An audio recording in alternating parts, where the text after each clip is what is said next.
choisi Jésus pour guider ma vie. Mon bien-aimé Jésus, il est à moi, je suis à lui. J'ai choisi Jésus pour guider ma vie. Mon bien-aimé Jésus, il est à moi, je suis à lui. Si quelques bien-aimés peuvent élever la voix pour dire merci au Seigneur pour l'œuvre de la croix, l'œuvre qui fait que nous sommes là présents.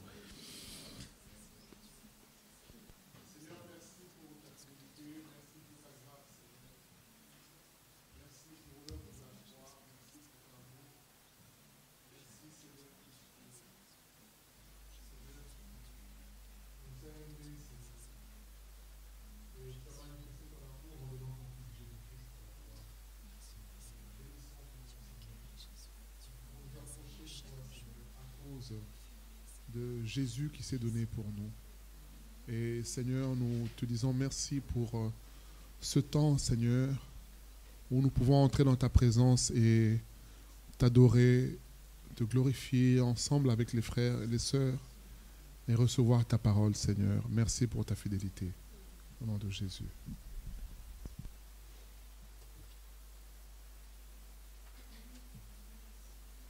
Merci parce que nous recherchions les choses du monde, nous recherchions tout ce qui était vain et nous croyions que c'était bon. Et puis quand nous t'avons rencontré, nous avons compris que ce que tu nous donnes est au-delà de ce que nous recherchions. Nous avons trouvé le bonheur et la paix avec toi. Nous avons trouvé le véritable amour. Et même quand nous tombons, même quand nous sommes fatigués, toi tu es toujours là. Nous savons que tu es fidèle. Et toi, tu nous gardes toujours, tu nous garderas jusqu'au bout, parce que tu as pris un engagement et tu renieras jamais cet engagement envers nous, parce que tu es le Dieu tout-puissant, le Dieu d'amour, le Dieu de grâce. C'est pourquoi nous te disons merci, parce que tu es notre meilleur ami, tu es notre compagnon de chaque jour, tu es notre force, notre bouclier, tu remplis nos cœurs de paix, d'amour, de joie, de bien-être. Tu nous donnes une espérance. Nous avons tout reçu en toi, Seigneur. Ce que nous ne cherchions pas, nous l'avons reçu en toi. Merci, Seigneur Jésus. Merci.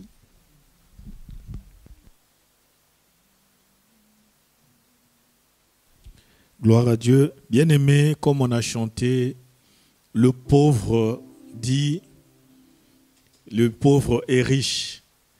Il n'y a pas plus riche que celui qui est en Christ. Il n'y a pas plus fort non plus que celui qui est en Christ, puisque il est dit que notre Dieu est plus fort que celui qui est dans ce monde. Et aussi, l'or et l'argent appartiennent à l'Éternel. Donc, nous qui avons Jésus, nous sommes en quelque sorte les plus riches de la terre. Et c'est grâce à nous que cette terre est habitable ou peut être habitable. C'est par notre présence que Dieu manifeste sa grâce, et que le nom du Seigneur soit béni. Nous allons prendre le chant 146, page 45, infiniment grand. Notre Dieu, il est grand à l'infini.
Je veux chanter.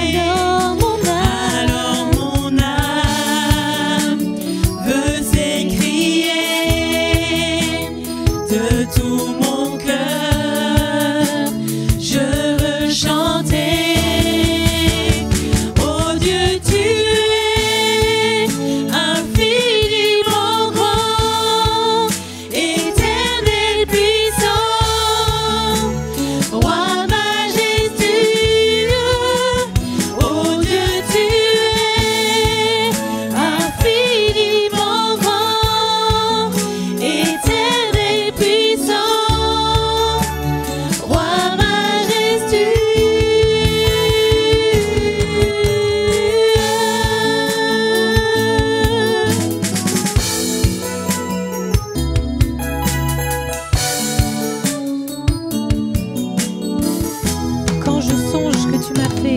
Quand je songe que tu m'as fait,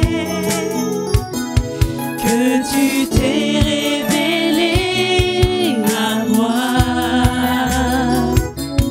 que pour moi tu as tout créé, tout me révèle ta bonté.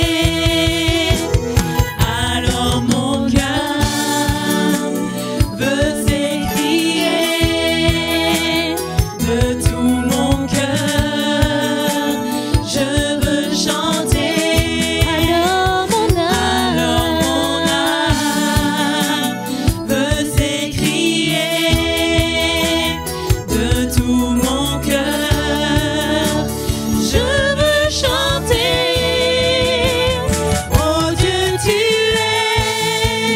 infiniment grand, éternel puissant, roi majestueux. Oh Dieu, tu es infiniment grand, éternel puissant, roi majestueux. Oh Dieu, tu es infiniment grand, éternel puissant, roi majestueux.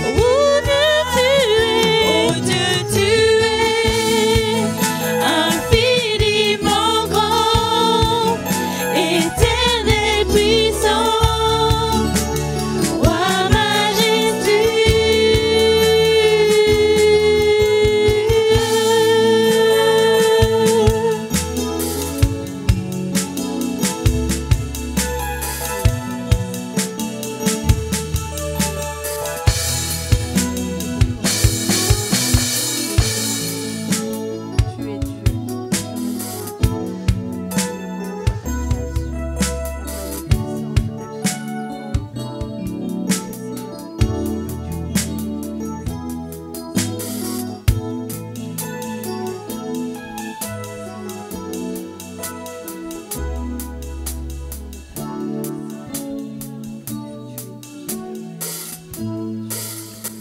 Bien-aimés, notre Dieu est infiniment grand. Il a créé ce monde par sa parole. Il est tout-puissant. Si nous en doutons, bien-aimés, nous avons la réponse qui se trouve dans la parole de Dieu. Dieu a manifesté sa grandeur avec les enfants d'Israël. Il a manifesté sa grandeur avec son Église. Dieu est infiniment grand. Il ne faut point en douter. Nous allons prendre ce chant, le dernier chant, 109, page 35. En toi, j'ai mis ma confiance. Mettons toute notre confiance au Seigneur.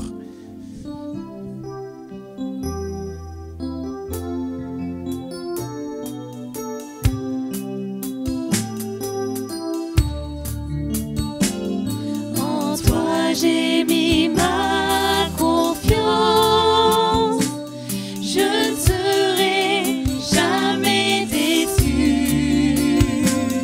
En toi j'ai mis ma confiance, je ne serai jamais déçu. Toute ma vie, je l'ai fondée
Oui, Seigneur, tu as tout accompli à la croix.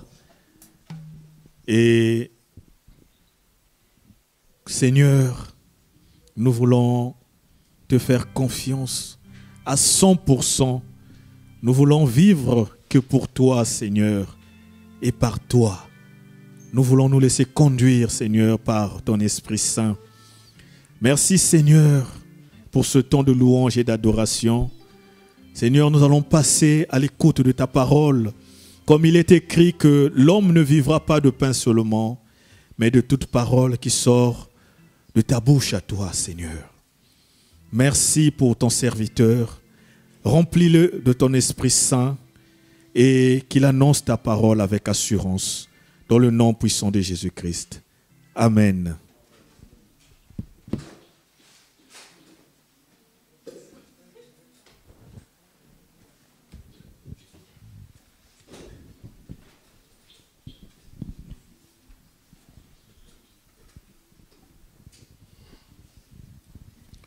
Gloire à Dieu. Nous avions promis qu'entre deux livres, entre l'étude de deux livres, nous allions prendre un moment pour raconter l'histoire d'un missionnaire. Et aujourd'hui, nous allons parler du missionnaire Albert Stanley Dale, en français Albert Stanley Dale, en anglais Albert Stanley Dale. Et nous allons nous arrêter sur quelques événements de sa vie et dire le travail en général. Le but, c'est que Dieu réveille en nous l'esprit de la mission, que ça soit de retour. Voilà, nous sommes dans une phase où l'Église a tendance à se construire des bâtiments et à se stabiliser dans un lieu, négligeant la mission, la formation des enfants de Dieu à devenir missionnaires, car l'image que nous devons nous donner de l'Église, ça doit être beaucoup plus un train en mouvement plutôt qu'une salle. Voilà, donc c'est ça l'image que l'Église doit comporter. Nous recevons des gens, nous faisons entrer des gens dans une station, dans une gare, et pendant que nous allons à l'autre gare, nous formons les gens, nous travaillons les épreuves, les écritures, tout ça, la prière, dans le but que, à la prochaine station, nous en prenions d'autres. Et nous continuons ainsi pour aller à destination, c'est-à-dire attendre que le Seigneur nous récupère. Et pour ceux qui vont mourir en chemin, ils vont plus vite que nous à la destination par un autre moyen. Mais tant qu'il n'y a pas la mort qui nous fait déplacer très vite vers notre Seigneur, eh bien, nous sommes dans le train en train de, à chaque station, récupérer des gens et tous les amenant vers le ciel. Nous sommes en mouvement et c'est ce que doit être l'Église. Et nous croyons que l'histoire des missionnaires, ça va nous réveiller et nous donner du mouvement, voilà, la conception du mouvement. Et facilement, le monde, la culture, la routine peut nous amener à nous stabiliser quelque part en tuant l'appel de Dieu. Voilà, nous voulons vraiment être à l'écoute de Dieu, recevoir son appel comme notre frère qui est mort en 1968 avait reçu aussi son appel. Donc à un moment donné, dans son cœur, il avait reçu fortement d'aller en mission, apporter la lumière là où il y avait les ténèbres. Donc nous lisons en introduction Actes des Apôtres, chapitre 26. C'est un passage que j'aime beaucoup. 26, 17, à partir du verset 17. Actes des Apôtres, chapitre 26, à partir du verset 17. C'est le Seigneur qui parle, c'est Paul qui raconte la vision qu'il a eue sur le chemin et c'est que Dieu va lui dire dans Actes des Apôtres, chapitre 26. Il est écrit ceci à partir du verset 17. « Je t'ai choisi du milieu de ce peuple », c'est Dieu qui parle à Paul, « je t'ai choisi du milieu de ce peuple et du milieu des païens, vers qui je t'envoie, afin que tu leur ouvres les yeux, pour qu'ils passent des ténèbres à la lumière et de la puissance de Satan à Dieu, pour qu'ils reçoivent par la foi en moi le pardon des péchés et l'héritage avec les sanctifiés. » Voilà la mission que Dieu donne à tous ses enfants. Il nous a choisis du milieu de son peuple et au milieu des païens pour pouvoir apporter la lumière aux païens, leur ouvrir les yeux, parce que les gens sont dans un aveuglement terrible. Ils sont esclaves, captifs des ténèbres. Et c'est ça l'esprit missionnaire. C'est le message que Paul reçoit là. C'est le message que Jésus nous donne dans Matthieu 28, 18 à 20, à l'effet de toutes les nations des disciples. Nous devons nous réveiller par rapport à ça, ne serait-ce que prier par rapport à ça. Voilà. Donc nous ne demandons pas que les gens s'inventent des missions, mais ne serait-ce que de dire, Seigneur, nous voulons, je veux, moi, entrer dans ton plan concernant la mission. Je ne veux pas vivre une vie monotone, simple comme tous les humains sur terre. Je veux que ma vie soit différente, ma vie soit la vie d'un missionnaire. Voilà. Et la mission, ça peut être aussi dans ton propre pays d'origine, mais tu te déplaces dans ton propre pays d'origine, mais vraiment tu es dans l'esprit du train et non pas dans l'esprit du centre commercial. Voilà, donc soyons attentifs. Donc, Stanley Day est né en 1916, il est mort en 1968, nous allons expliquer comment il est mort. Et pendant la Deuxième Guerre mondiale, il est né en 1916, donc pendant la Deuxième Guerre mondiale, il a environ 30 ans. Il était engagé comme soldat dans l'armée australienne, c'est un Australien. Et il y a eu une forme de guerre, de bataille du côté de la Nouvelle-Guinée-Papouasie, qu'eux, ils appellent Irian Jaya. Voilà, donc il y a eu une bataille de ce côté-là. Et quand ils ont quitté cet endroit-là, après la guerre, il avait eu comme un coup de foudre par rapport à cet endroit.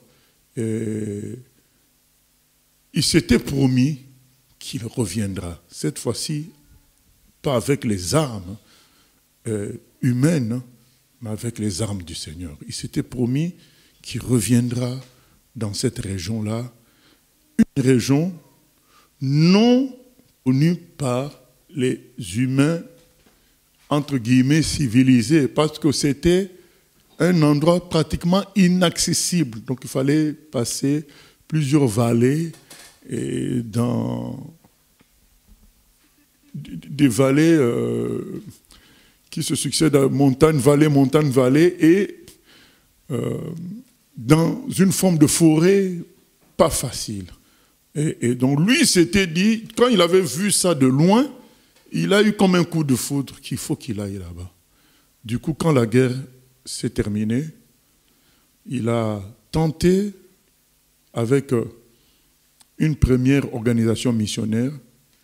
Ils l'ont essayé. Ils ont trouvé qu'il n'avait pas trop bon caractère.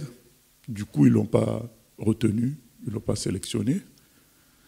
Et Dieu a ouvert la porte avec une deuxième organisation missionnaire qui, elle a accepté de l'envoyer dans cette région-là.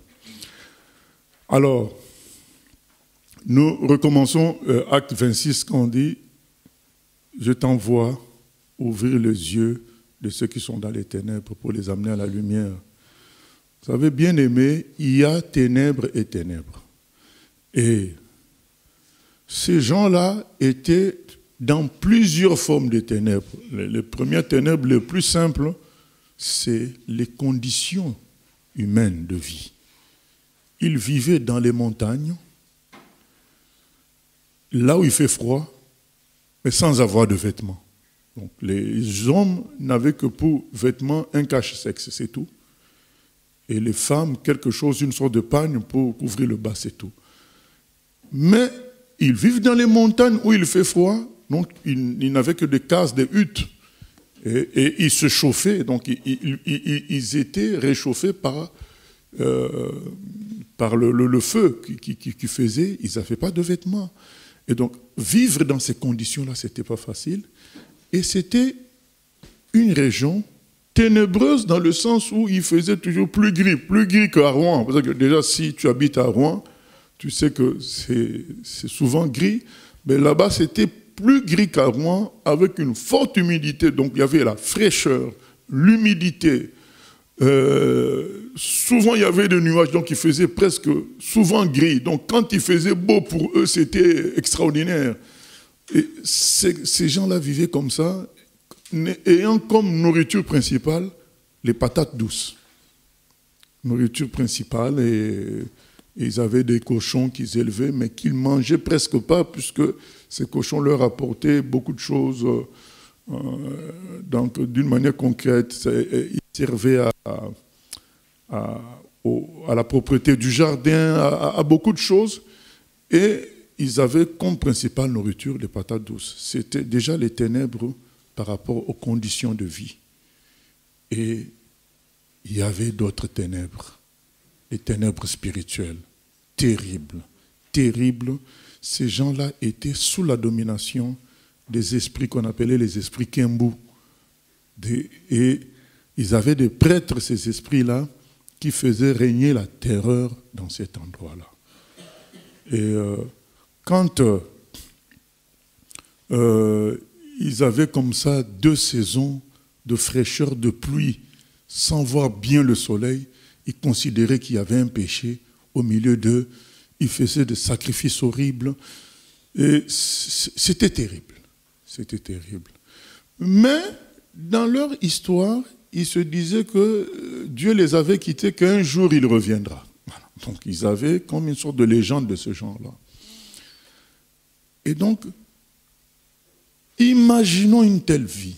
Parce que il faut se représenter les choses. Imaginons une telle vie que les gens mènent, où ils sont esclaves de ces esprits-là. Et je vous ai déjà raconté un épisode que je vais raconter à nouveau. C'est ça qui introduit le livre. Le livre commence par cet épisode-là. Les livres que nous avons lus pour parler de ce que nous parlons, c'est le titre, c'est les seigneurs de la terre. Parce que ces gens-là, quoique dans ces terres reculées, ils se considéraient comme étant les seigneurs de la terre. Que les autres, c'était zéro. C'est eux qui étaient les seigneurs de la terre. Eh bien, ces gens-là, ils avaient, donc avec ces esprits Kembu, ils avaient des sanctuaires, des lieux considérés comme saints, bâtis par quelqu'un en offrande à ces esprits-là.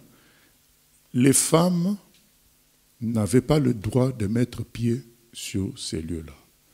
Donc, ça commence par 2 scènes. Une scène où on tue des gens qui avaient été soupçonnés d'adultère, ils ont été tués.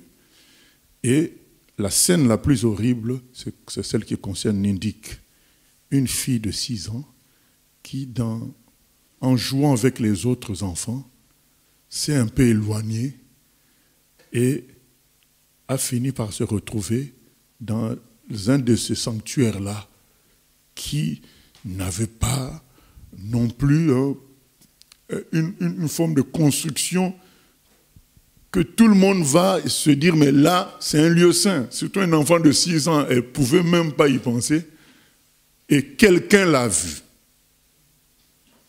Et du moment que quelqu'un l'a vu, il en a informé le prêtre qui a fait une réunion spéciale des anciens pour dire, on a vu Nindik dans ce lieu saint-là et qu'il faudrait appliquer la règle, la sanction.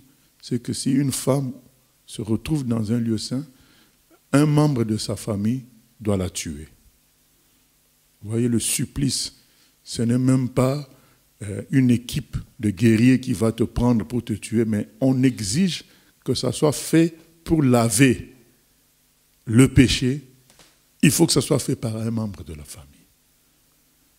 Et souvent, dans des cas comme ça, c'est un oncle qui se proposait pour éviter que la famille soit punie, soit bannie du village.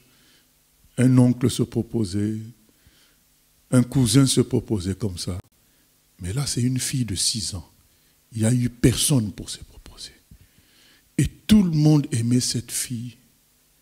Tout le monde aimait cette fille. Mais c'est-à-dire qu'en ce moment-là, les parents, les oncles, les tantes disent, mais non, on ne va pas tuer Nindik. Mais ce sont leurs coutumes. Et le livre commence par cette affaire où finalement un oncle, voyant que les guerriers, maintenant tout le village a entouré leur case pour les attaquer, pour arracher la fille de force, peut-être tuer aussi les autres de colère, puisque eux-mêmes ils ne s'occupent pas de tuer leur fille. Ben, il y a un oncle, je pense que c'est celui qui l'aimait le plus, voulant sauver toute la famille, il prend la fille et il la porte. La fille ne comprend même pas ce qui se passe. Et il a été la jeter du haut de la falaise pour qu'elle aille se fracasser en bas, et elle est morte. Et depuis ce jour-là, cet oncle-là est devenu comme fou parce qu'il aimait beaucoup cette fille. Et il a commencé il a renié ouvertement leur Dieu. Il a commencé à blasphémer contre leur Dieu, dire tout ça c'est faux. Voilà. Depuis ce jour-là, et vous voyez la scène. Pendant que tout ça se passe, Dieu prépare son champion, Albert Stanley Dale, parce que pour aller là-bas, bien aimé, c'était pas humainement parlant, c'était pratiquement impossible. De personne n'y allait. C'était des endroits pour arriver là, il fallait faire une marche de 3 jours dans la forêt environ, avec tous les dangers. Donc, ils étaient vraiment isolés. Vous savez, il y avait des tribus qui avaient déjà rencontré les étrangers et qui vivaient un peu avec les étrangers. Mais eux, c'était des tribus encore bien enfouies, loin, inaccessibles. Et pendant que tout ça se déroule, Dieu est en train de préparer cet homme-là. Vous vous souvenez que la première mission l'avait rejeté parce qu'ils avaient dit qu'il avait mauvais caractère. Vous savez, dans ces choses-là, c'est une première leçon pour nous, c'est que Dieu ne cherche pas les gens à bon caractère. Il cherche les gens qui en veulent. Il faut comprendre. Quelqu'un peut être doux, correct, mais il ne veut pas de la lutte. Il ne veut pas de la bagarre. Il veut rester chez lui dans le confort. Mais il est inutile pour Dieu. Dieu ne cherche pas les gens corrects. Il cherche les combattants. Il cherche les gens comme Pierre, même s'il est têtu un peu, mais qui est prêt à se sacrifier, qui est prêt à suivre Jésus pendant 3 ans, loin de sa famille. Il cherche des gens qui sont prêts à se donner. Voilà. La première organisation missionnaire l'avait refusé, mais qui pouvait aller là-bas? Il fallait un champion, quelqu'un qui n'a peur de rien, quelqu'un qui est un peu fou. C'est ça qu'il fallait. Maintenant, la première organisation, voyant que le monsieur était un peu fou, ils n'ont pas pris. Mais qui va aller dans un endroit que je vous décris comme ça? Vous savez, même les autres tribus, vous comprenez, les autres tribus de cette île-là avaient peur des seigneurs de la terre. Donc maintenant, toi, un Européen, tu vas aller là-bas. Il fallait quelqu'un de fou. Mais c'est comme ça qu'était Albert Stanley Dale. C'est quelqu'un qui ne reculait jamais. Maintenant, il ne faut pas confondre, bien aimé. Certains vont dire, mais c'était comme ça qu'il était dans le monde. Oui, mais on peut être intelligent dans le monde, mais pour comprendre la Bible, c'est le Saint-Esprit qui va nous faire comprendre. C'est pas parce que quelqu'un était intelligent dans le monde, il commence à expliquer la Bible, les gens disent, mais il utilise son intelligence. Non, l'intelligence humaine ne peut pas faire ces choses-là. Et le courage qu'avait Albert Stanley Day dans le monde ne pouvait pas lui permettre d'affronter les mauvais esprits qu'embouillent. Nous sommes dans le spirituel. Oui, Dieu l'a pris puisqu'il était un peu fou. Il pouvait accepter un ordre fou aussi. C'est ça. Mais après, le courage qui vient par la suite, ça vient de Dieu. Mais les critiqueurs ont dit, ah oui, mais nous le connaissons depuis longtemps, il était comme ça, peut-être même qu'il cherchait la mort. Non, c'est qu'il était assez fou pour obéir à Dieu. C'est ça, la vraie raison. Parce qu'aller dans cet endroit-là, c'est compliqué de chez compliqué. Et finalement, dans ces ténèbres-là, Dieu préparait un homme. Il a fait quelques mois dans leur station, dans une ville où il y avait une sorte de civilisation. Et il a appris un peu la langue des voisins de Yali, il a appris certaines choses. Et il est venu un moment où il a dit aux gens, aux missionnaires, il a dit, moi, je ne peux pas rester ici. Ici, vous parlez déjà de l'évangile. Moi, je dois aller au fond là-bas. Quand j'étais ici, j'avais à cœur qu'un jour je reviendrai. Il faut que j'entre dans ces montagnes-là pour apporter la lumière de Dieu. Un homme fou, voilà. Mais c'est ça la réalité des choses de Dieu. Les choses de Dieu, ce n'est pas les hommes corrects que Dieu cherche, parce que nul n'est correct de toute façon. Il cherche des gens qui peuvent obéir, qui vont dire « je m'en vais ». Voilà. Que Dieu m'aide, je m'en vais. Voilà un peu le contexte. Et du coup, il prend avec lui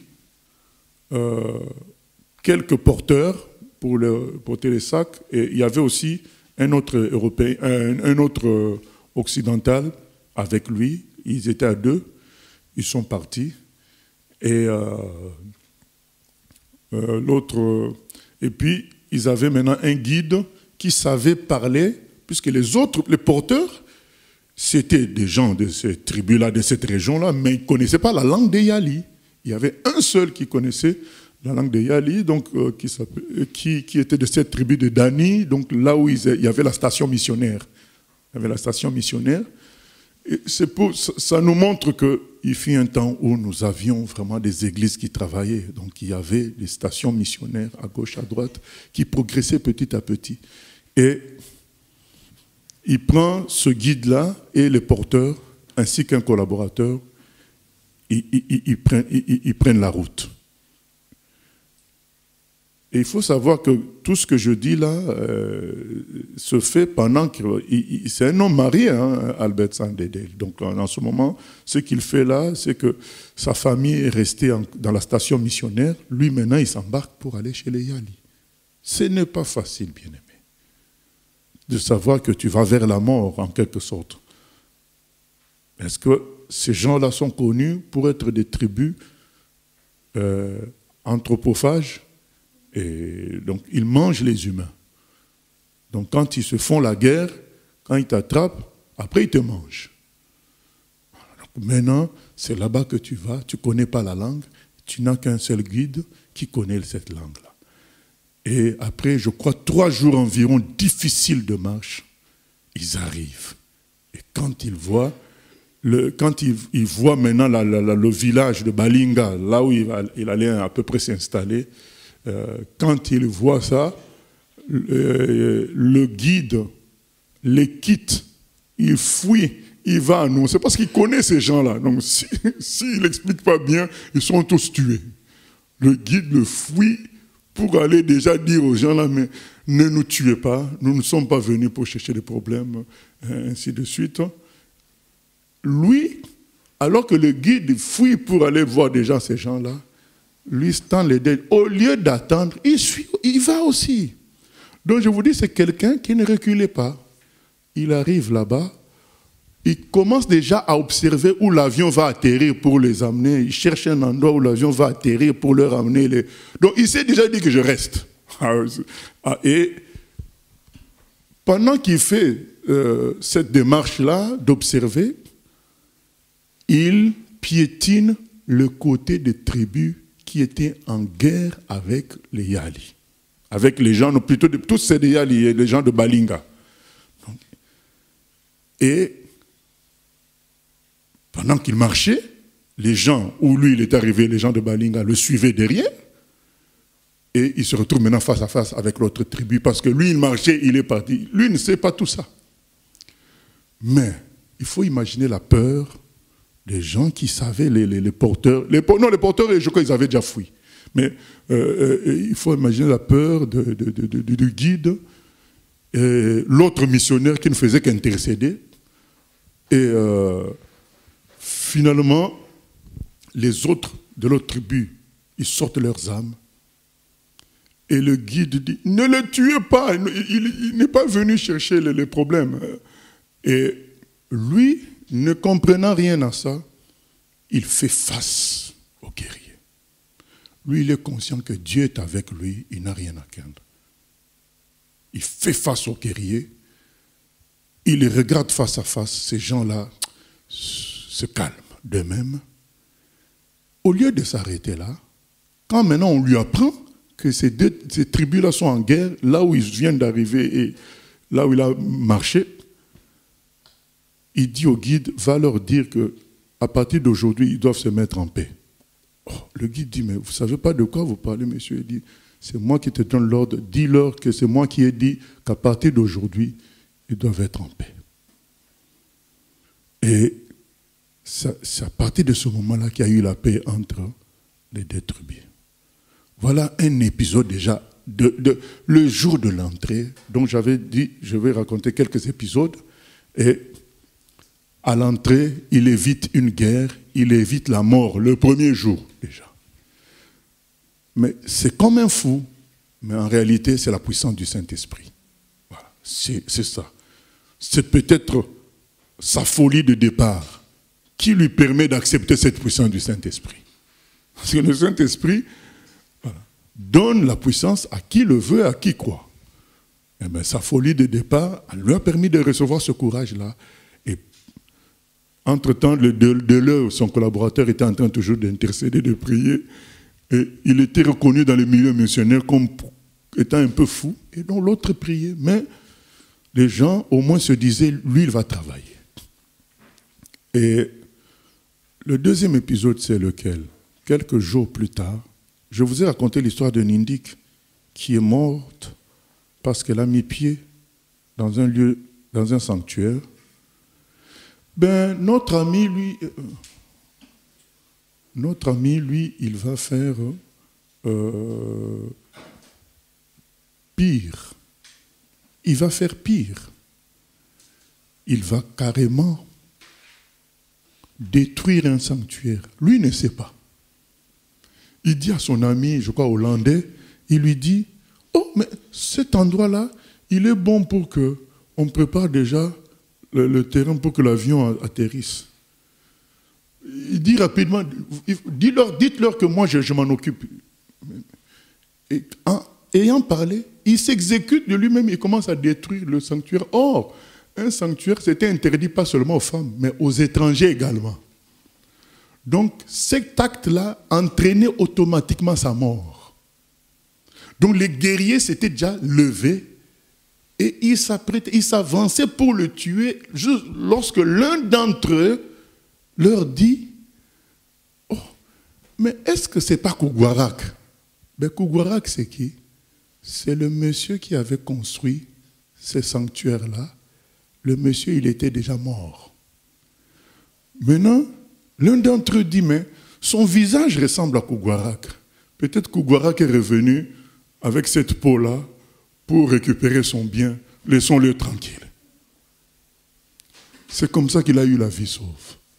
Qui peut faire quelque chose comme ça si ce n'est Dieu seul? Donc au moment où on veut le tuer, il y a un qui dit, non, je crois que c'est Kougouarak qui est revenu à la vie. C'est lui qui avait bâti ce sanctuaire. Donc ne le tuons pas. Laissons-le vivre. C'est comme ça que, bien aimé, la mission commence. C'est pas facile parce que là, maintenant, il faut construire une baraque. Il faut apprendre la langue. Il faut penser que d'un instant à l'autre, on peut vous tuer. C'est des gens, dans ces zones-là, les meilleurs, c'était les plus rusés. Plus tu es rusé, plus tu es considéré comme un bon guerrier. Donc ces gens-là pouvaient te sourire tout en prévoyant de te tuer. Et c'est comme ça qu'il vit. Il se construit une sorte de baraque. Il fait venir sa famille dans cet endroit-là. Lui, sa femme et les enfants dans cet endroit-là. Il s'installe. Il commence la traduction, apprendre la langue. Entre-temps, la femme s'occupe un peu d'une forme d'infirmerie. Lui commence à organiser les choses, faire le terrain. Le terrain était fait, donc maintenant l'avion commence à venir jeter les provisions. Et les choses commencent à se faire petit à petit. Et les gens sont non réceptifs à l'évangile. Juste une personne comme ça touchée à gauche, à droite. Et comme nous le connaissons, notre Stanley Dale, il commence à affronter clairement un évangile clair contre les esprits Kemp. Il a commencé à dire, tout ça c'est de Satan, c'est le mal, c'est mauvais, la vérité c'est Jésus. Il a commencé à dire clairement les choses. Et c'est là que les gens disent, mais à celui qui l'avait protégé, mais si c'était Kougara qui ne peut pas parler du mal de nos esprits, non, ce n'est pas lui, nous nous sommes trompés. Mais pendant qu'il est embarqué à dire la vérité ouvertement, ce qui pouvait entraîner facilement sa mort, il y a quelques personnes qui sont touchées. Ce qui fait que ça fait un peu un équilibre. Ce n'était pas toujours facile, là où il était, de le tuer dans ces conditions-là. Il fait une école et pas à pas, les ténèbres commencent à être repoussées. Pas à pas. Les ténèbres commencent à être repoussées. Vous savez, dans ces missions-là, parfois, on t'exige 2 à 3 mois de vacances. Il devait retourner en Australie, être remplacé par une autre équipe pendant 2 à 3 mois. Et l'équipe qui a remplacé, elle est venue, elle a fait les choses mieux que lui dans le sens du confort. Parce que lui, c'était un soldat, il ne s'occupait pas du confort. L'équipe qui est venue a construit une vraie maison, voilà, avec une vraie salle de bain. Voilà, ça a arrangé un peu la situation pour la famille qui allait venir plus tard. Et les frères un des frères qui est venu, il a commencé à préparer comme une meilleure école que lui. Vous voyez, c'est pour nous dire que dans la mission, chacun de nous va apporter pour que ça arrange. Lui, il avait le courage, il a ouvert le chemin. Mais les gens qu'il avait remplacés pendant un temps, eux, ils sont venus vraiment arranger la situation par rapport à l'école. Ils avaient beaucoup plus de talent côté faire une école, des choses comme ça. Et quand il est venu, la mission continue. Balinga est devenu comme un fief pour lui, acquis. Il pouvait faire parfois des bêtises, mais il était comme l'un de leurs. Voilà. Il avait vaincu ce village-là. Donc c'était maintenant... C'était dans la poche, le village, même s'il n'y avait pas encore de conversions en grande quantité. Il y avait quelques personnes de touchées, quelques personnes qui aidaient à la traduction de la Bible. Et c'est comme ça que les choses avançaient. Ne se contentant pas de Balinga, il a commencé à vouloir aller encore plus loin. Or, le plus loin, ces gens-là avaient appris que lui, il avait blasphémé contre les esprits Kembo. Ils avaient appris beaucoup de choses. Et ils s'étaient dit, mais qui s'arrête là-bas, Balinga, là, on l'a supporté. Le jour où il met les pieds chez nous, nous, on va le tuer. On va même pas discuter. Mais lui, il se dit, eux aussi doivent écouter l'évangile. Et une fois, donc, il prend une équipe. Et une équipe de gens qui étaient déjà touchés de Balinga. Il y avait déjà des chrétiens. Donc, il prend une équipe de Balinga et avec un frère missionnaire occidental, ils s'en vont dans l'un de ces villages-là, non atteints, qui avait déjà juré que le jour où lui il arrive, ils vont lui régler son compte. Arrivé là-bas, pendant toute une nuit, il annonce l'évangile. Il explique les choses, les gens étaient là à écouter. Mais maintenant, c'est que lui ne savait pas. pendant que lui, il est en train d'annoncer l'évangile, il y avait l'un des gens de Balinga qui parlait à un groupe de guerriers qui attendaient seulement qu'ils finissent pour le tuer. Donc pendant que lui, il annonce l'évangile, toute la nuit, là-bas aussi, de l'autre côté, toute la nuit, le frère joue son avocat pour expliquer qu'il ne faut pas le tuer. Donc, vous voyez combien Dieu s'occupe de tout. Il protège, l'avocat fait le travail. C'est comme ça qu'on lui laisse la vie sauve, mais sur le chemin de retour, non, même pas sur le chemin de retour, non, je crois qu'à un moment donné, il y en a un groupe qui est venu quand même, on lui a lancé des flèches. Et une flèche est entrée en lui. Et ils ont fui quand même, ils ont fui. Et devant ces gens-là, il a enlevé la flèche, il a cassé quoi. Il a enlevé la flèche, il a cassé. Et il a fini par être, parce que c'est des flèches empoisonnées, il a fini par être amené dans la station missionnaire. Il a été soigné. Et quelques mois plus tard, il est revenu. Les gens, ils n'y croyaient pas. Ils ont dit, mais c'est un Dieu. Voilà. Donc, le Seigneur a terrorisé aussi les gens par cette forme de résurrection. Le travail a continué. Non seulement c'était Balinga qui était touché, mais il y avait maintenant les villages environnants. Et nous connaissons notre type. Il s'est dit, il faut que j'aille plus loin encore. Ils ont dit, mais on a déjà ce que... Non. Parce qu'un jour, encore une fois de plus, il était debout, il regardait plus loin, il a eu encore un coup de foudre. Il faut qu'il aille encore là-bas. Il regardait ce loin-là avec une sorte d'amour qu'il avait saisi. Et finalement, il embarque encore. Cette fois-ci, avec un collaborateur, je crois qu'il venait des États-Unis. Ils vont à deux là-bas.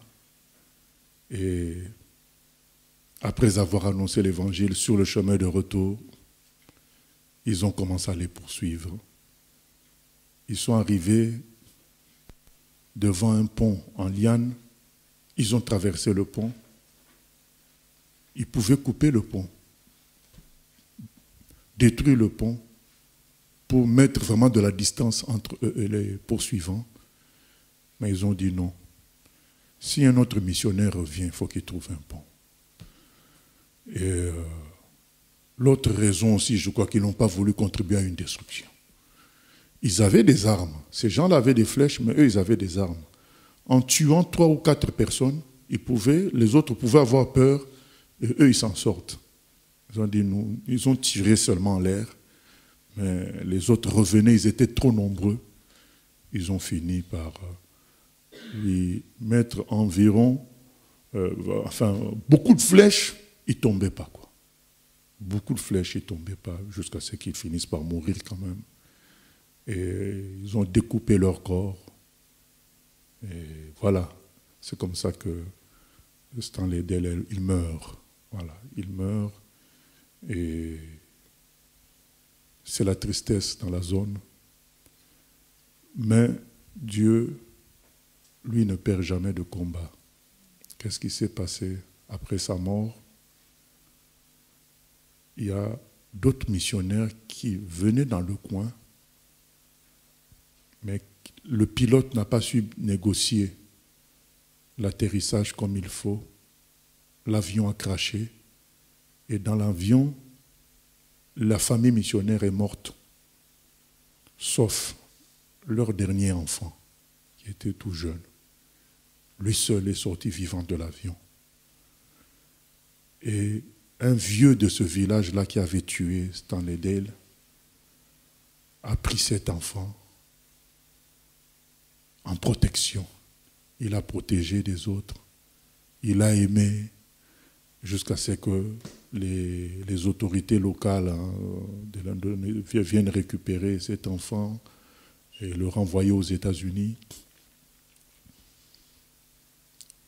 Quelque chose s'était passé. Je crois que l'Esprit Saint, vu le sacrifice de notre frère, avait brisé le cœur de ces gens-là. Ils n'étaient plus dans la résistance. puisqu'ils ont gardé cet enfant, et un réveil a commencé dans cet endroit-là.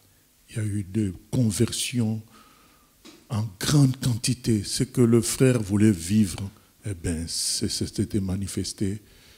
Cette région, finalement, a changé complètement. Aujourd'hui, si vous y allez, vous allez voir des églises, des pasteurs, Yali. Et ça a ouvert la porte à beaucoup d'autres missions pour entrer dans ces régions inhabitées, inaccessibles. Voilà l'histoire de notre ami Albert Stanley Dale, racontée dans le livre Le Seigneur de la Terre. Voilà. Je ne sais pas s'il y a des questions. Voilà. Que le Seigneur nous aide à suivre de tels exemples. Il y a des questions Internet. Donc la première question, l'Internet demande comment connaître son appel. Je ne sais pas où ni comment servir Dieu si ce n'est de contribuer financièrement à l'œuvre. Et n'ayant pas d'église physique, c'est compliqué et ça a la peine de ne pas être utile. Il faut continuer à prier et Dieu va se manifester pour orienter la personne dans quelque chose pour le servir. Par exemple, Albert Stanley Dale avait été refusé. Donc au début, c'est un coup de foudre, mais après, quand il veut travailler, on lui dit non. T'as un mauvais caractère. Voilà. Donc mais lui, il se disait, moi, je dois aller apporter la lumière dans ces régions-là, obscures, non atteintes. Voilà. Dieu a fini par ouvrir la porte. La deuxième question, ça ne concerne pas la mission, mais l'internaute dit, pourquoi chantons-nous 3 fois saint, dont tu es saint 3 fois saint? Comme si on quantifiait la sainteté de Dieu, ou est-ce simplement une image de l'infinie sainteté de Dieu? Non, c'est poétique lié à Ésaïe 6. Voilà, c'est une façon de répéter Ésaïe 6. Dans Ésaïe 6, c'est saint, saint, saint. Ça fait 3 fois. Voilà, c'est dans ce sens-là. Que l'on dise saint même une fois, c'est saint, hein? C'est pas la quantité qui compte. Oui.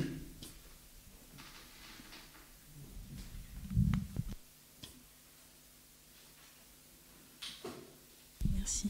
Je voulais savoir, c'est souvent aux États-Unis ou dans les pays anglophones où il y a le plus de missionnaires, est-ce que ils ont connu une forme de réveil dans ces pays-là, parce que c'est vraiment de là que part pas mal de missionnaires pour aller dans les pays un peu éloignés. En France, j'en connais peu, mais je voulais savoir du coup s'ils ont connu une forme de réveil. Ah bien sûr, ils ont connu plusieurs séries de réveils dans les pays anglophones. Voilà. C'est souvent comme ça, Dieu a besoin de fous pour obéir. Et en France, les gens sont très très raisonnables. D'accord. Okay.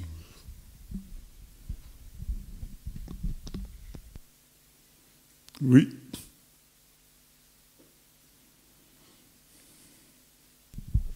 On a tendance à imaginer que la mission, c'est forcément à l'étranger. Mais là, aujourd'hui, on voit que chacun dans son pays, on va dire, connaît à peu près la parole de Dieu. Donc, est-ce que voir la mission comme un départ à l'étranger, dans un autre pays, c'est encore sensé aujourd'hui? Oui, dans le sens où souvent, les gens du pays sont sous domination des esprits du pays sans s'en rendre compte.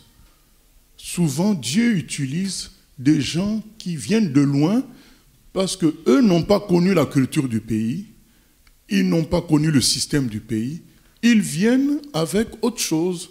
Alors que visiter tous les pays, vous allez vous rendre compte que les chrétiens du pays, il n'y en a que très très peu, si même vous pouvez en trouver, qui soient vraiment libres par rapport à l'esprit du pays. C'est pourquoi, même aujourd'hui, la mission reste valable dans les endroits où il y a déjà le christianisme, mais un christianisme parfois fatigué parce que les gens n'ont pas su discerner, n'ont pas su se libérer des esprits du pays. Voilà. Donc, jusqu'aujourd'hui encore, il faut des étrangers. Moi, souvent, quand vous allez en Suisse, ils vous parleront beaucoup plus de français et d'anglais, des Anglais qui sont venus travailler là-bas, qui ont réveillé la Suisse. Voilà, souvent, c'est un étranger qui vient, qui n'a pas la logique du pays. La France a été réveillée dans les années 50 par Douglas Scott, un Anglais, ce qu'on appelle les ADD. C'est un réveil qui a commencé au Havre avec Douglas Scott, voilà, un Anglais. Souvent, les gens du pays, sans s'en rendre compte, ils se laissent endormir par la logique du pays. Et souvent, Dieu utilise quelqu'un qui n'est pas du pays.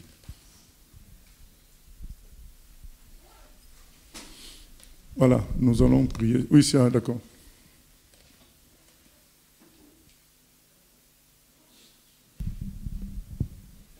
Pour qu'il y ait un réveil, faut-il à tout prix des sacrifices humains? Dans beaucoup de témoignages, il y a souvent un mort avant le réveil. Et il faut quelque chose qui attire la grâce de Dieu, c'est-à-dire l'amour pour quelqu'un attire Dieu. Donc quand les gens manifestent un grand amour pour leurs congénères, pour les humains, Dieu est attiré. Donc c'est cela. Nous n'allons pas dire forcément un sacrifice mortel, mais déjà, quand quelqu'un se déplace, quitte son pays, c'est déjà un acte d'amour pour là où il part, et ça attire la grâce de Dieu, effectivement. Voilà. Dieu commence d'abord par toucher quelqu'un pour qu'il soit un canal d'amour et de foi pour toucher l'endroit. Il est écrit dans Matthieu 13, 58 que Jésus-Christ ne fit pas beaucoup de miracles dans cet endroit parce que les gens n'avaient pas la foi. Donc, ça veut dire que pour que Dieu agisse quelque part, il faut un intercesseur, un intermédiaire qui, lui, va avoir à cœur l'amour pour l'endroit et la foi pour l'action de Dieu. Et Dieu passe là. Et souvent, les actes missionnaires, les actes de sacrifice prouvent l'amour et la foi de personnes. C'est ce qui attire la grâce de Dieu dans un endroit. Oui.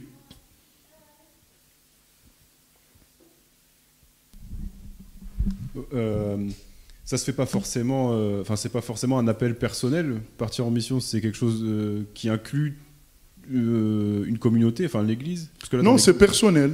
C'est personnel. Comme ce que nous avons cité. Lui-même, il était soldat. Il a vu l'endroit. Il a eu comme une révélation. Et après, c'est Dieu qui va mettre autour de toi des gens pour t'aider. Voilà. Oui. Quand le Seigneur appelle un missionnaire, quand quelqu'un a un appel, est-ce que Dieu favorise aussi, comment je peux dire, par rapport à sa famille, c'est-à-dire un accompagnement à accepter cet appel? Ah, pas forcément, mais au début. Mais après, oui, ça vient. Même la famille de Jésus, au début, l'a traité de fou. Mais c'est ta détermination qui changera la famille. Il ne faut pas attendre. Il y en a qui attendent la paix dans la famille pour se positionner. Non, tu te positionnes d'abord et Dieu fera le reste après. C'est un appel personnel. Il faut d'abord se positionner. Quand tu es positionné, Dieu fera son travail de convaincre la famille. Mais attendre pour bien être positionné, que l'environnement soit en phase, c'est une erreur. Donc, certains bien-aimés, par exemple, n'entrent pas pleinement dans leur appel parce qu'ils ne se positionnent pas correctement par rapport à cela. Oui, parce qu'ils attendent que, par exemple, leur femme soit en phase, telle situation soit en phase au niveau du travail, Quand tu veux que l'environnement soit en phase avec ton appel, ça ne marchera pas parce que c'est individuel. Tu te positionnes et Dieu s'occupe du reste. Jésus l'a dit clairement, laisse les morts enterrer leurs morts. Toi, viens, suis-moi pour qu'on aille annoncer le royaume de Dieu. Parce que le monsieur disait, a raison. Puisque, où est le mal d'enterrer son père? Il n'y a pas de mal. Il dit, mais je viendrai. Mais bon, laisse-moi même un jour ou 2 jours faire les funérailles, enterrer. Jésus dit non. D'abord, mon appel. Il y aura toujours des morts, c'est-à-dire des gens qui ne sont pas enfants de Dieu, pour s'occuper des choses du monde. Il y en aura toujours. Toi, viens, suis-moi. Cette phrase-là montre clairement que chacun d'abord doit se positionner et le reste suivra. Et pour voilà, quelqu'un qui est appelé, mais qui n'entre pas pleinement, enfin qui n'entre pas dans cet appel-là, est-ce que cet appel, il sera toujours là ou Dieu peut utiliser quelqu'un d'autre? Non, ton appel est toujours là, mais après Dieu va utiliser quelqu'un d'autre, mais ton appel n'a pas changé. Romains 11, 29, les dons et l'appel de Dieu sont irrévocables. Il sera toujours là. Même quand tu vas atteindre 80 ans, son appel est toujours là. Il est toujours là. D'accord. Moi, je me souviens d'un frère que je crois, oui, qui avait été baptisé à Rouen, au 108 rue de Bœuf, mais que j'avais rencontré à l'île de la Réunion. Il avait 74 ans à l'époque, mais 74 ans malade, hein, pas... avec une santé fragile en tout cas, pas malade comme ça, mais avec une santé fragile, 74 ans, santé fragile. Et il a fait un rêve très très puissant où il a vu l'ancien des jours, il était dans le désert, il a vu l'ancien des jours qui lui parle, il avait les cheveux blancs avec la barbe blanche et qui lui parle, qui lui dit « je t'appelle et le chemin sera long ». Mais le frère voulait encore que sa femme soit en phase. Et il n'a pas traîné, il est mort, je crois, 2 ans après. Voilà, mais Dieu l'appelait quand même à 74 ans, en lui disant que le chemin est long encore. Mais dans la vie de tous les jours, c'est comme si il ne voulait pas démarrer sa vie chrétienne à 100%, ne voulant pas choquer sa femme. Il était encore... Voilà. Maintenant, quel conseil donnerais-tu à un chrétien qui est appelé, par exemple...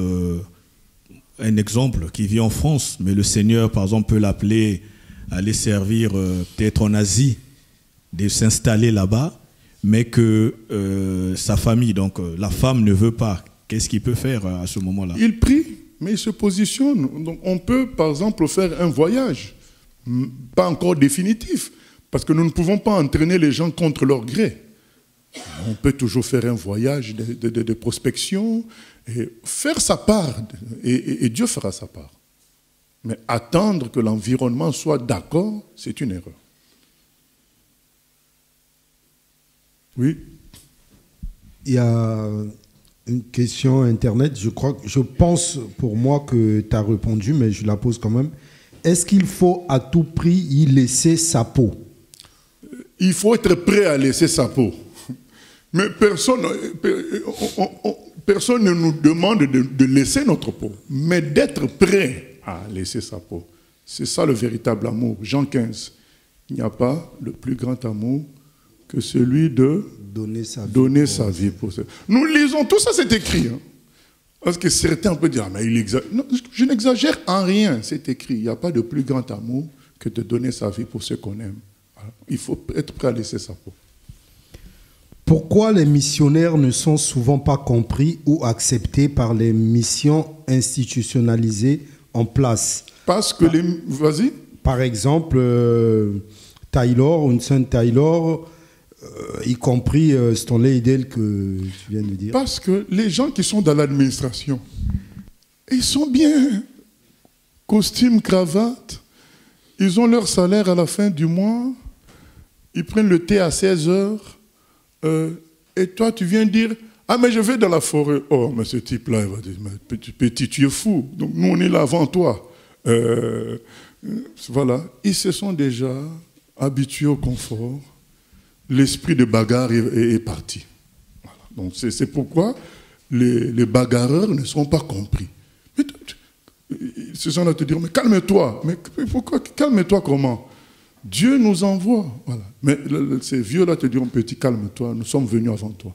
Non, il ne faut pas suivre, il faut suivre le Saint-Esprit. Par rapport à la mission, doit-on choisir où aller? Parce que dans l'exemple de Stanley, il a vu et a voulu y aller. Non, il a vu, oui, mais c'est ça. C'est-à-dire que Dieu te mettra l'amour pour l'endroit. Il ne faut pas penser que les missions, c'est une voie. Il y a des gens qui voient la nuit quelque chose, ou bien quelqu'un leur dit clairement quelque chose. Jackie Pullinger, nous arrivons à son tour. Jackie Pullinger, il a entendu la voix qui lui a dit « pars ». Justement, elle ne savait pas où aller. Elle est partie voir un pasteur. Le pasteur a dit « mais tu n'es pas la première. Même Abraham avait reçu même la même instruction. » Et il était parti. Et sans savoir où aller. Mais il est parti. Abraham a quitté. Et donc Jackie Pullinger a pris le billet qui l'a mené le plus loin possible de l'Angleterre. C'était le billet jusqu'en Extrême-Orient. Et de bateau, hein, pour arriver maintenant, donc je crois que l'extrémité c'est Macao, hein, donc c'est là-bas au fond, et arrivé à Hong Kong, la même voie lui dit, tu descends ici, voilà. Sans visa. Parce que quand je dis que, si tu entends l'environnement, tu ne vas pas obéir à Dieu. Parce que la voix lui dit, c'est ici. Mais oui, mais il faut un visa. Pays étranger. Sans visa. La voix te dit, c'est ici. Mais chez nous, ici, les gens vont te sortir toutes sortes de raisonnements. Il faut obéir aux autorités. Voilà. Mais lui, elle dit, la voix m'a dit, c'est ici. Je descends. Donc elle arrive à la frontière, mais où est le visa? J'en ai pas. Ah, tu connais un capitaine aussi? Non, je ne connais pas. Qu'est-ce que tu as comme argent? 100 $. Une fille de 23 ans, juste avec 100 $. Ou 200, je crois 100 ou 200. Voilà, l'obéissance. Mais c'est des fous. Dieu cherche des fous. Voilà, oui. Oui, du coup, on voit là, pour le missionnaire que tu nous présentes, au début, la première institution ou organisation lui a dit, bon, le caractère, c'est pas trop ça. Du coup, il est parti avec la deuxième. Maintenant, quel conseil tu peux donner, justement, quand Dieu a parlé, mais que on doit quand même vivre avec l'environnement que Dieu nous a donné, parce que peut-être que c'était ça, hein, il devait peut-être passer par là, mais comment gérer la frustration, on ne sait pas comment il a fait, peut-être, mais toi, quel conseil tu nous donnes pour justement pallier ou au temps, ou à l'environnement, parce que peut-être c'était des anciens là, d'organisations qui ont dit, bon, il faudrait peut-être que tu travailles sur le caractère, c'est peut-être vrai. Donc, comment jauger si là, est-ce que c'est la parole de la sagesse des anciens? Est-ce que c'est finalement, j'y vais dans tous les cas? Bien, comment? Non, nous n'encourageons pas le mauvais caractère. Mais nous voulons dire que, attention, le plus important, c'est l'envie. Voilà. Nous, sans négliger que quelqu'un change. Par exemple, Stanley Day a créé beaucoup de problèmes au premier collaborateur, parce que quand le premier collaborateur voulait manger un bon riz, ah non, il ne fallait pas, on est en mission, il faut manger sobrement. Voilà. Nous ne disons pas que ces gens-là sont parfaits, mais il faut, en tant qu'humains, que nous voyons qu'est-ce qui est le plus important. Le plus important, c'est ce qu'il a fait. Ce n'est pas les déchets de son comportement. Voilà. Donc nous devons, nous, en tant que frères et sœurs, voir dans le travail même que nous faisons entre nous, même si un frère, une sœur a tel défaut, mais elle aide beaucoup dans ceci, il aide beaucoup dans cela. Donc il faut qu'on apprenne à relativiser comme Dieu lui-même le fait. Parce que Dieu le fait, sinon il n'aurait pas utilisé des gens comme Stanley Day, comme Pierre qui a régné le Seigneur. Donc il faut qu'on apprenne à relativiser. Et les gens qui ont l'appel, en général, ils ne se laissent pas faire. Puisque c'est un bouillonnement, il y a une pression de Dieu sur toi. Voilà. Donc ça va continuer. Donc la personne qui est concernée par cet appel, par exemple, elle peut dire gentiment, ok, j'ai entendu, mais là je continuais de prier et puis Dieu ouvrira, quoi. Ah oui, voilà. Il doit se dire ça, comme Bad Legs. Comme Eleanor, elle avait des jambes abîmées, elle ne pouvait pas marcher. Mais le jour où le prédicateur chinois est venu dans leur église aux États-Unis, il a prêché sur la mission. Il a dit qu'il voudrait s'engager par rapport à une mission. On ne sait pas, mais juste dire à Dieu, moi je suis prêt à obéir. Personne ne se lève. Eleanor regarde et dit, mais ce n'est pas possible. Il dit, moi je veux m'engager. Elle lève la main, les gens rigolent dans leur cœur. Avec ces jambes-là. Mais quand elle passe devant, aidée par les gens, le prédicateur dit, tu sais, celui que Dieu appelle, eh bien, il lui donnera la capacité. Et quand Éléonore a fait sa première demande à une mission, la mission a dit, mais tu ne vois pas comment tu es, là où tu veux. Et c'était dans la même région que Albert Stanley Dale. Tu vas aller à Irian Jaya. Comme ça. Elle leur a dit, Dieu m'a dit, s'il m'appelle, il me donnera les moyens, il me donnera la capacité. Si vous vous refusez, quelqu'un d'autre me prendra dans son organisation. Ah, ils se sont réunis, c'était à l'unanimité, ils sont venus lui dire, bon, nous te prenons. Voilà. C'est comme ça. C'est aussi, Dieu permet parfois ces obstacles pour montrer, pour que nous puissions sortir notre détermination. Elle sera d'autant plus forte quand nous pouvons surmonter les obstacles.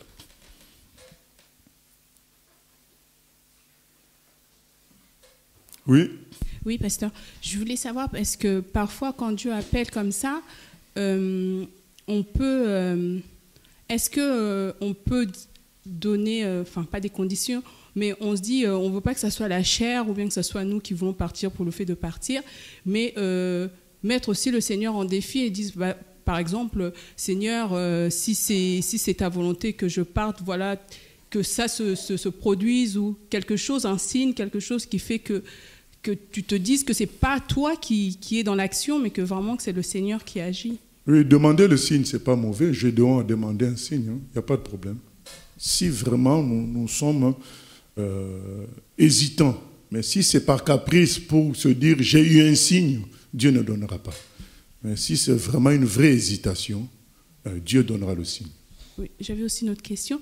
C'est-à-dire que quand on dit missionnaire, c'est en fait, voilà, on est là dans l'assemblée, on reçoit les enseignements, et à un moment donné, comme tu dis, il faut aller faire de toutes les nations des disciples. Donc c'est cette volonté-là aussi, enfin c'est cet apprentissage-là qu'on reçoit, qu'on doit à un moment donné la mettre en pratique.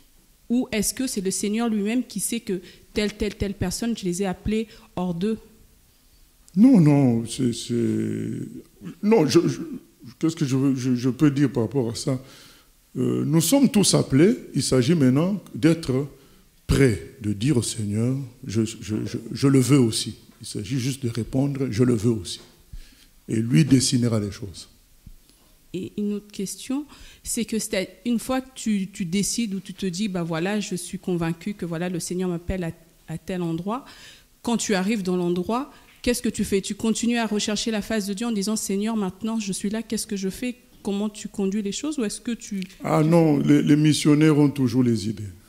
C'est pas ça qui va manquer. Quand Dieu t'appelle, les choses viendront. Mais il faut aller. Parce que peut-être que en allant, tu n'as aucune idée, mais sur place, Dieu te montrera. D'accord. C'est lui qui appelle. Ok, prions le Seigneur. Éternel grand Dieu, nous te bénissons pour l'œuvre accomplie par notre ami Dale. Et nous bénissons sa famille qui existe encore, qui travaille pour toi. Nous prions, Seigneur, que dans cette église, parmi les auditeurs, ceux qui suivent à distance, que ton Esprit Saint produise des missionnaires, des gens qui vont engager leur vie à te servir. Merci, Papa, de te manifester avec puissance et gloire. À toi la louange au siècle des siècles. Amen.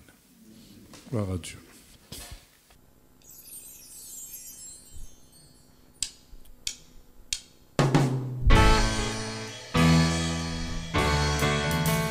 J'ai choisi Jésus pour guider ma vie. Mon bien-aimé Jésus, il est à moi, je suis à lui. J'ai choisi Jésus